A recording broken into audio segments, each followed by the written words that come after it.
નમસ્કાર મિત્રો, સ્વાગત છે તમારું HNCU સ્ટડી પોઈન્ટ યુટ્યુબ ચેનલના એક નવા વિડીયોમાં।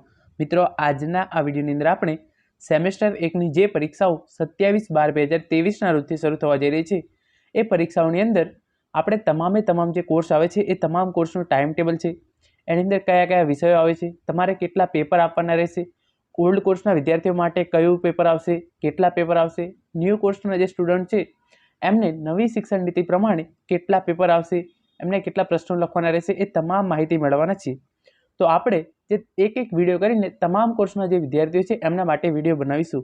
તો આજના આ વિડીયોની અંદર આપણે બીકોમ સેમેસ્ટર 1ના જે પણ વિદ્યાર્થીઓ છે એમના માટે જે આ વિડીયો છે એ ખૂબ જ અગત્યનો છે, એના વિશે વાત કરીશું। તો તમે અહીંયા જોઈ શકો છો એ પ્રમાણે કોમર્સ વિદ્યાશાખાની સેમેસ્ટર 1ની ડિસેમ્બર 2023ની રેગ્યુલર અને રિપીટેડ પરીક્ષાનો કાર્યક્રમ, પહેલાં હું તમને કાર્યક્રમની સાથે સાથે તમારે કયા વિષયો આવે છે, એની અંદર તમને કેટલો ટાઈમ આપવામાં આવશે અને તમારી પરીક્ષા તારીખ અને પરીક્ષા સમય કઈ છે એના વિશે ચર્ચા કરીશ। તો આની અંદર જે ઓલ્ડ કોર્સના વિદ્યાર્થીઓ છે એમને પણ લાગુ પડે છે અને ન્યૂ કોર્સના વિદ્યાર્થીઓ છે એમને પણ લાગુ પડે છે, અને જે રેગ્યુલર એટલે કે સેમેસ્ટર 1ની અંદર અત્યારે અભ્યાસ કરી રહ્યા એવા વિદ્યાર્થીઓ અને જે સ્ટુડન્ટને એટી આવેલી હોય એવા વિદ્યાર્થીઓને પણ આ બાબતો છે એટલી જ લાગુ પડે છે। અહીંયા તો પહેલાં જે પરીક્ષાના કેન્દ્રો છે એ આપવામાં આવેલા છે, જે તમામ મોસ્ટ ઓફ જે તમારી કોલેજ હશે એ તમારું જે એક્ઝામ સેન્ટર છે એ હશે। અને આપણે આગળ વાત કરીએ તો જે આ કાર્યક્રમ આપવામાં આવેલો છે એ તો પહેલું છે under graduate commerce certificate course semester 1। બીકોમનું હવે નવું નામ થઈ ગયું છે under graduate commerce certificate course semester 1। આ છે એ નવી શિક્ષણ નીતિ 2020 પ્રમાણે જૂન 2023થી ઇમ્પ્લિમેન્ટ કરવામાં આવેલું છે, અને આનો પ્રોગ્રામ કોડ છે COMUG એટલે કે કોમર્સ અંડર ગ્રેજ્યુએટ પ્રોગ્રામ। તો આની અંદર જે 27 તારીખ છે બુધવાર સવારે 11:30 થી 2 વાગ્યા સુધી તમારું જે પહેલું પેપર હશે એ હશે ડિસિપ્લિન સ્પેસિફિક કોડ બિઝનેસ ઇકોનોમિક્સનું પેપર આવશે, અને એનો આ કોડ આપવામાં આવેલો છે।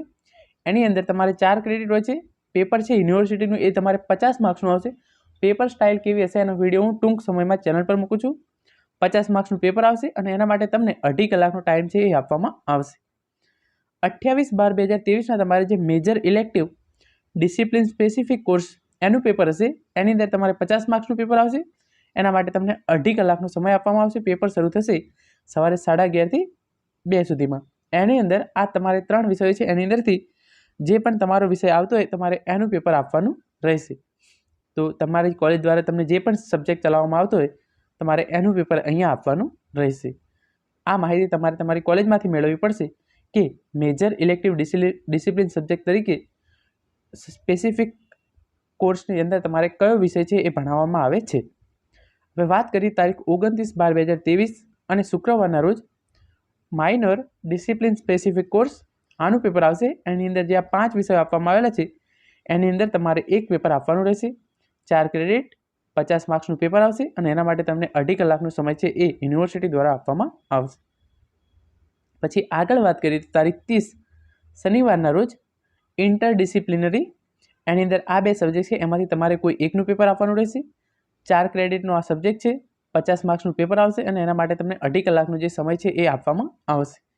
તારીખ 1/1/2024 એટલે કે નવા વર્ષના દિવસે સોમવારે તમારે જે પેપર છે એ છે સ્કિલ એન્હાન્સમેન્ટ કોર્સ, એની અંદર અકાઉન્ટન્સી અને ઇંગ્લિશ આ બંને છે એમાંથી તમારે કોઈ એક પેપર આપવાનું રહેશે।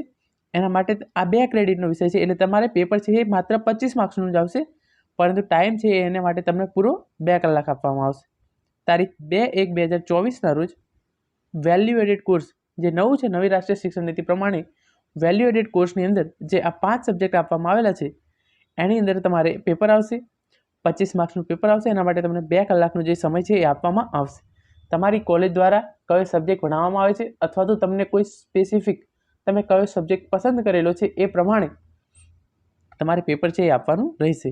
તારીખ 3/1/2024ના રોજ એબિલિટી એન્હાન્સમેન્ટ કોર્સ અંતર્ગત જે ઇંગ્લિશનું પેપર આવે છે તમારે એ આપવાનું રહેશે। એ પણ 25 માર્ક્સનું પેપર આવશે, અને એની અંદર તમને 2 કલાકનો સમય છે એ આપવામાં આવશે। આ તમામ વિષયોની પેપર સ્ટાઇલ કેવી હશે એનો વિડીયો હું ટૂંક સમયમાં ચેનલ પર મૂકું છું। આપણે હવે આગળ વાત કરીએ તો જે બીકોમ સેમેસ્ટર 1 જે ઓલ્ડ કોર્સના વિદ્યાર્થીઓ છે એમના માટે પણ બધા સબ્જેક્ટની અંદર એમના પેપર સવારે 11:30 વાગે ચાલુ થશે અને 2 વાગે પૂરા થશે। તો એમને તો જે જૂનું શિક્ષણ નીતિ હતી એ પ્રમાણે જ CC 102, 102, CC 101, CC 102, CC 103, CC 104નું paper આવશે. આ કમ્પલસરી હોય છે. પછી CE 101 આ ત્રણમાંથી કોઈ એક સબ્જેક્ટનું પેપર અને પછી SC 101નું પેપર છે એ આપવાનું રહેશે. જે બીકોમ સેમેસ્ટર 1 આ જે જૂન 2020થી અમલમાં આવે છે એની અંદર પણ આ રીતે જ છે. ઓલ્ડ કોર્સના વિદ્યાર્થીઓ માટે છે, અહીંયા લખ્યું છે એકાઉન્ટન્સી 1 ઓલ્ડ. તો એ રીતે તમારે જે પેપર છે એ આપવાનું રહેશે. તો મેઇન વાત છે જે નવી શિક્ષણ નીતિ પ્રમાણે જે વિદ્યાર્થીઓને 50 માર્ક્સના પેપર પણ આવશે અને 25 માર્ક્સના પેપર પણ આપશે. આની અંદર તમને 2.5 એટલે કે 2.5 કલાકનો સમય આપવામાં આવશે. 25 માર્ક્સનું પેપર એટલે 2 કલાકનો સમય આપવામાં આવશે. તમારે તમારી કોલેજમાંથી ઇન્ફોર્મેશન મેળવી લેવાની છે અને તમને ખબર જ હશે, તમે આખું વર્ષ ભણ્યા છો, કે તમને કયો વિષય છે એ ભણાવવામાં આવેલો છે અને કયો વિષય છે એ ભણાવવામાં આવેલો નથી. તો તમારે એ પ્રમાણે તૈયારી કરવાની છે. વાત થઈ ગઈ પરીક્ષાનો ટાઈમ કયો હશે, કેટલો ટાઈમ આપવામાં આવશે, કેટલા માર્ક્સનું હશે એ વિશેની માહિતી. ઓલ્ડ કોર્સ અને ન્યૂ કોર્સમાં પણ સમજાવી દીધું છે. જે વિદ્યાર્થીઓ ઓલ્ડ કોર્સમાં હોય એમને એમના ઓલ્ડ કોર્સના ટાઈમ ટેબલ પ્રમાણે પરીક્ષા આપવાની છે અને જે ન્યૂ કોર્સની અંદર હોય એમને એ રીતે પરીક્ષા આપવાની છે. તો આ વાત થઈ ગઈ બીકોમ સેમેસ્ટર 1ની. તો મિત્રો આ હતો આજનો વિડીયો જેની અંદર આપણે બીકોમ સેમેસ્ટર 1ના ટાઈમ ટેબલની વિગતે ચર્ચા કરી છે. હવે એમના સિલેબસ વિશે અને જેમની એક્ઝામ પેટર્ન છે એના વિશેનો વિડીયો હું ટૂંક સમયમાં લાવીશ. Thank you so much for watching.